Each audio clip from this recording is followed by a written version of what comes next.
GM pulls its ads from Facebook. Nissan starts up the redesigned Altima. A famed maker of race cars heads for bankruptcy. And we introduce you to the new member of our long-term fleet, the Kia Rio.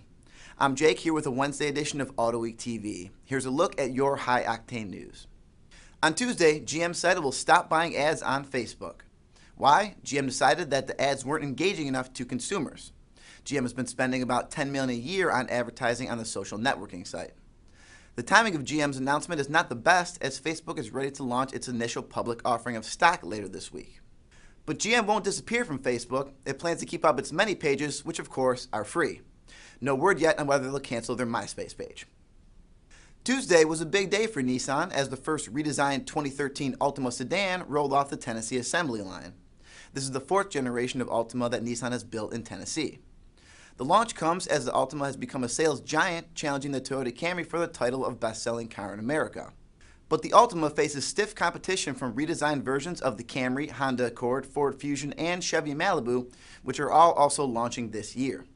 Reports from England say that race car designer and builder Lola Cars is headed for administration, the UK equivalent of bankruptcy. The company faces a cash flow shortage after the government cut back on funding for research and development projects. Lola Cars has been a noted supplier for sports car racing and was successful in the Indy Racing League and the Champ Car Series. Graham Hill won the 1966 Indy 500 in a Lola vehicle. That's the news for today. Keep up with all the action at Autoweek.com. Now stick around as Natalie Neff introduces you to the Kia Rio, which has arrived at Autoweek for a year-long test. We'll see you back here tomorrow. Enjoy the drive. Hey, I'm Autoweek Senior Road Test Editor Natalie Neff, here with my partner in crime, Jonathan Wong, and we're here to introduce our latest long-term car, the 2012 Kia Rio Sx. Now, first of all, the thing that caught our eye immediately when we were ordering it was this color. I don't know if it picks up really well on the video, but it's kind of a violet tinged blue, and it definitely is noticeable. Right, especially like in cars like in the B segment, you're expecting some boring cars, and a color like this certainly helps the car pop. And the overall design of this, I actually like it a lot. It's nice and clean, simple, but it's got a little bit of sporty flair to it, I think. Yeah, it's a handsome car. I think Kia is doing, among the best in the business in terms of giving a really sharp familial look. Yeah, they're going with that tiger front grille, which is on every car. On the Rio, this wears like a slimmed down version of it. Right, and no, it works too. But also the 17-inch wheels on our car set off the whole design nicely. The Kia actually starts out at about $13,500, give or take, for a base price, but the SX, a little bit more than that. Right, you're talking about $18,000 starting, but you get so much more on the SX. Right.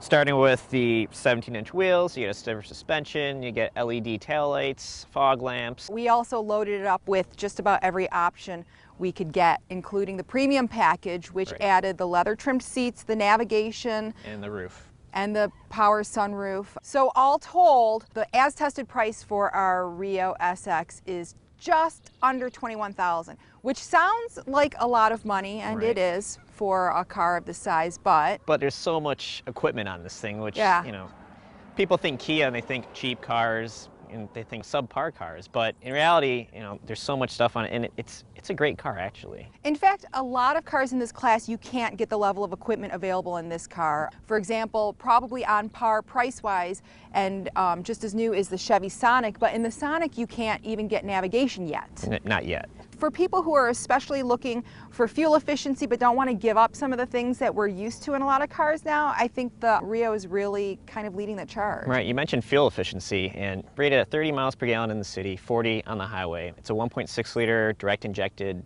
4-cylinder with 138 horsepower, and that's leading the class. It's tied with the Sonic and 123 pound-feet of torque. Right.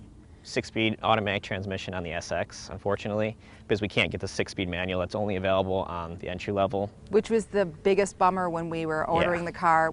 Not only, is there a lot of feature content in the car, but when you're looking at the engine itself, that's a high-tech piece. Right, and a B-segment car. You're talking about continuously variable valve timing, like you said, gasoline direct injection. It's the same basic engine that Hyundai Kia is using in a turbocharged version too, which is kind of tantalizing to think that we could turbocharge our car. So they've only announced it for the Veloster. Right. I doubt they're going to put in a Kia, but who knows, maybe.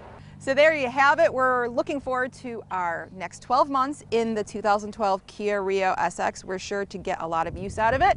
So for Autoweek, I'm Natalie Neff with John Wong. Enjoy the drive. Catch all the latest auto enthusiast news at Autoweek.com, in Autoweek Magazine and iPad Edition. Talk with us on Facebook, YouTube, and Twitter at Autoweek USA.